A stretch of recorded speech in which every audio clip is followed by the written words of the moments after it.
How to turn on sensitive content on Twitter. This is what we are going to talk about today in this video. Make sure to subscribe to the channel. If you have any question, put it down in the comment section. This really helps a lot. So without any further ado, let's move into the video.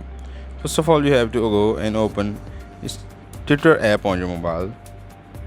As you open Twitter app on your mobile, then you have to go on the profile option that is located up above, and then go on settings and privacy options.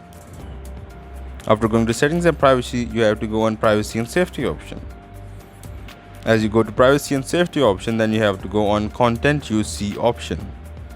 And after going to content you see option, you have to turn off on or off the sensitive display or sensitive content option. This is all from the video. Make sure to subscribe to the channel and also give us a thumbs up. This is all from the video. Make sure to subscribe. I'm just saying it again. This really helps a lot. So thank you.